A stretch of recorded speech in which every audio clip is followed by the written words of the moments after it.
Grazie molte, è un vero piacere essere qui. Intanto ringrazio ovviamente tutti gli organizzatori di questo bellissimo evento. Ora ci muoviamo nella parte, diciamo, più terapeutica, quindi le cliniche della longevità, cura all'avanguardia per una vita più lunga e sana.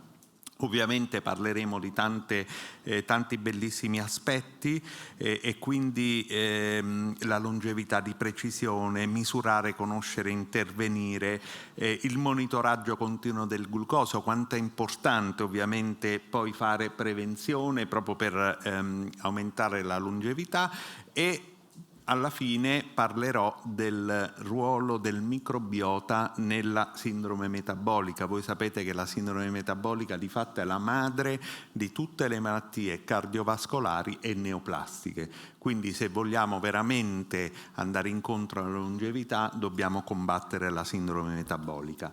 Io quindi partirei con la prima relazione di Joanna Bensz del Longevity Center Europe, Longevità di precisione, integrazione di scienza all'avanguardia della medicina di tutti i giorni. Prego.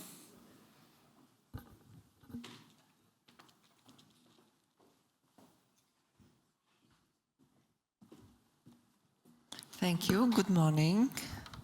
I was speaking in English, so I'm sorry. I do speak some Italian, but actually, thanks to this conference, I learned a few new apps actually for translation, which was very useful.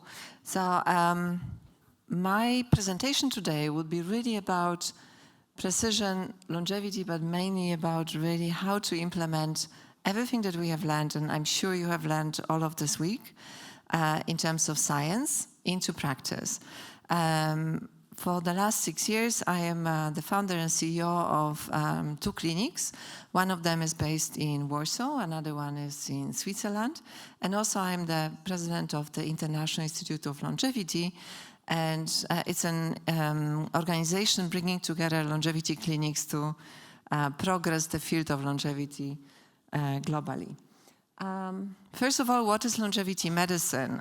This is a very big topic, and today this is not yet a faculty at any of the universities, but we are getting there slowly. There's a few associations like the Healthy Longevity Medicine Association, or our organization, which is trying to actually bring it closer to the medical field.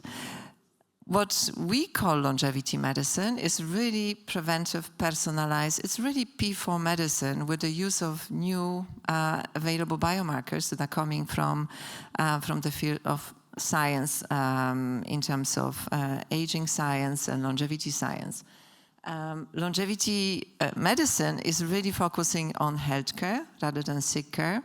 And I'm sure I'm not the first one to tell you about that. It's more system-based and organ-based, and it's more proactive than reactive. So most of the longevity doctors would be coming from various backgrounds and various fields, but they will be rather focusing on sources of disease, as we have already heard also this morning in some of the presentations. But also we are focusing on the preventive aspects of health, so to keep people and our clients, ideally not yet patients, healthy rather than managing their disease. And it should be personalized, because most of the solutions in the medical field are still quite universal, as we have heard, especially in the first session regarding female longevity and male longevity. So most of the clinics that really focus on longevity medicine are using some form of, or some elements of hallmarks of aging. I'm sure some of you that attended other sessions have heard about this particular study.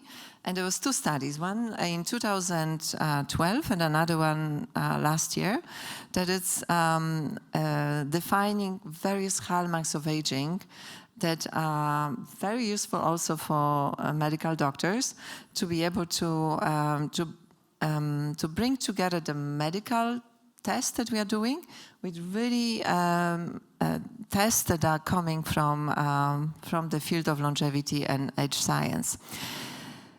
In terms of biomarkers of aging, we are using, in the field of longevity medicine, we are using different biomarkers that are very useful for us to really understand the process of aging. Metabolomics, different omics that were already mentioned, but also there's different markers that are becoming more and more available, not only in the scientific world, and because 6 years ago when I entered this sector, there was still a lot of discussion and most of the conferences about animal studies and very few on humans. Since the last 2 to 3 years, there's many clinics, and I'm sure you see it also in Italy. There's more and more clinics coming up, which are actually starting to use many of those biomarkers also on clients. So in terms of phenotyping, most of the clinics will use some kind of body composition or brain health assessments, but we can go as deep as the molecular level already in the clinic, which was not really a standard form of practice. And physiological and functional, we look at arterial stiffness, we look at the strength, VO2 max, so they are more functional and very important for general health. And of course, there's more and more digital biomarkers that are being used in clinics. There's a very interesting research that was conducted by Longevity Technology, Phil Newman, and I think today he published it on Longevity Technology, summarizing actually a questionnaire sent to about 80 clinics that participated, which of the clinics are using which biomarkers for their testing. And more clinics, I think over 50%, have acknowledged that they are also using more and more of the digital biomarkers. Most of our clients are wearing some kind of devices for stress, sleep, glucose monitoring, and now actually in the clinic we can also use something that was used to be more as a wellness device, as one of the predictors for potential health outcomes. There's a very interesting study that was published this year in Nature, and me and my clinic also were one of the authors of the study. It's about exposome, and what is exposome is really the exposome is focusing on all the factors from environmental that we already talked about today, to like stress, diet, pollution, lifestyle, to internal factors like microbiome, oxidative stress and inflammation. And there is also clinics are an ideal platform for combining this know-how and knowledge, not only the medical knowledge, which is, deep dive into the preventive medicine and using actually best practice medicine, but also some of the lifestyle factors that are more and more common used by clinics. So what do we actually do, and how should longevity clinics integrate into the whole medical field? And I think we are all learning, and this is something that is actually developed as we go, because also by opening clinics in every country, we are learning, first of all, how people react to the topic of longevity. Not everybody wants to live forever. Some of our clients do. But actually, longevity is really about keeping people healthy, keeping people in the best form, and giving people also because it's very much about self-care. So giving them tools and also knowledge on how to manage their health at any stage. So it's really from hormonal health to metabolic health, female-male longevity, but also cognitive, emotional health. And many clinics I see putting more and more emphasis on stress resilience and also on emotional health. My clinic last year introduced a new program called Junior Longevity, because when we had parents coming to us regularly for checkups, they started asking, what can we do for our kids? And actually there's a lot we can do for the younger generation, helping them to design their health in the right way. So a little bit about our centers. We have 2 centers. One of them was established 2019, and another one 2023 in Zurich. By now, we have over 2,000 clients tested and retested, and some of them are in annual programs. And as you can see, our clinic, but also many other clinics that I know, don't look like typical hospitals. We try to be engaging and try to be very motivating. So we are focusing on physical, emotional, and mental health, with a huge emphasis on emotional and mental. This is as important as your physiology and physical outcomes, because very often everything is actually working well, but still the client is actually not progressing. So these are some of the areas of our expertise as my center. So we focus on genetics, epigenetics, biological ages. Of course, we look at circadian rhythm, we look at psychology, we look at cognitive functions, and of course, environmental medicine and hallmarks of aging. The typical journey in my clinic, but also in many other clinics, is really a proper checkup. And the more you know at the beginning to set up the baseline for the client, to really understand the risk factors today, we can start with mitigating, bringing you to your most optimal health. And then we can start optimizing. Then we can start recommending what to do to live longer. But first of all, we have to actually start with the baseline. And then we have different interventions and recommendations that are helping the clients to actually take action. In the last 5 years, we have developed different specialization, different areas of expertise, from sleep medicine to sport and performance. This is actually a very growing field internationally. And also I see in the longevity medicine, there's more and more closer collaboration between biohacking experts and people interested in self-testing, because there was a lot of conferences, there was a lot of interest, but actually more and more of those clients are now interested in checking their results in based on biological ages and also other forms of selfing their progress. Brain and memory, very important, not only for neurocognitive aspects and decline, also not for many clients that, for example, have family history or genetic predisposition for Alzheimer's, but also to be focusing on their best possible focus, concentration, and memory.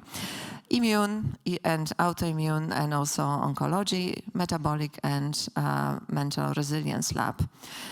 Data, I mean, in most of our clinics, we have a lot of data per person that we accumulate, and as you can imagine, there's going to be a huge area of opportunity as well for companies at the edge between technology, AI, and medicine, because in most cases we use actually existing solutions for correlating data, but actually there's going to be a huge area of growth. Also, sport is not only about understanding, not only about performance, but also about personalization of this performance. And there's more and more solutions that we are using that can actually very much personalize your physical activity. We are using many different trackers, and our clients also like to see their progress at home. So we are using various medical devices, but also many devices that were used in performance centers, sport, and like, for example, First Speed for stress resilience. And then we are using different product, services, technology, and many others. I just mentioned a few to really help the clients to see the change and to also monitor the change at home. This is what I wanted also to show is the clinics are also, and this is why I'm glad that we're here in Italy. Longevity is not about only medicine and about biomarkers, but it's really about integrating everything from music to art. There's a lot of studies. In one of my clinics, in one of the rooms, we have actually an exhibition of art, because also surrounding yourself with the right colors and the beauty is as important as what you are supplementing yourself with. Yes, and also, as you can see, clinics are moving a bit from the very, very medical feeling into more wellness and well-being clinics. I mentioned the International Institute of Longevity. We are meeting every year, and as part of the results of our meetings among clinics, we are preparing these best practices for clinics in terms of what kind of devices, what kind of tests, what kind of biomarkers are already available in medical clinics, and which clinics are using which of the biomarkers. And last year we had about 30 clinics participating, and you can download this white paper from our website. And I will leave you with this sentence at the end, because I think this is one of our speakers, Dean Ornish, the father of lifestyle medicine. Longevity is not only about the fear of dying, but really about the joy of living. Thank you very much. I hope you have enjoyed it. Thank you. Please stay for questions. Thank you for a nice presentation. Any question from the audience? Please. Yes, among the many aspects that you are studying, I saw in the digital part that you have also assessment of the facial monitoring. I heard a fantastic talk at another day of the Chinese, I don't remember her name. Yeah, yes. And so I was wondering, what is your comment, and how is it, how are you learning from this new technique? Well, it is different. I wasn't present at this talk, but we are using Visia, and it's actually a very interesting way to assess also the quality of your skin as well. If you ask about the screen. Three-dimensional. I mean, of course, because most of our clients coming to us, they want to be healthy, but they also want to look good. So they want to be at their best shape, but actually, the skin is also somehow the representation of what we are doing with your microbiome, with your stress level, with everything else. So I think we are using it in our skin and body lab, and it's actually really a reflection of your diet and also your supplementation as much as what we do with your face. Thank you. Any other question? I have a question. What is the best age to start your checkup? Your checkup? Yeah. Well, we all, and I think this is also the general interest in the field. We really want longevity to be available to as many people as possible. I mean, if you really want to start, you should really even focus on your regular blood tests. This would be a good start. Of course, not to mention quit smoking and don't overeat. This is not, I don't even talk about that. But the general checkups, definitely, I mean, some clinics are really focusing on MRI, but we have a bit of a different form. So MRI is a second level, because there's a lot of false positives there.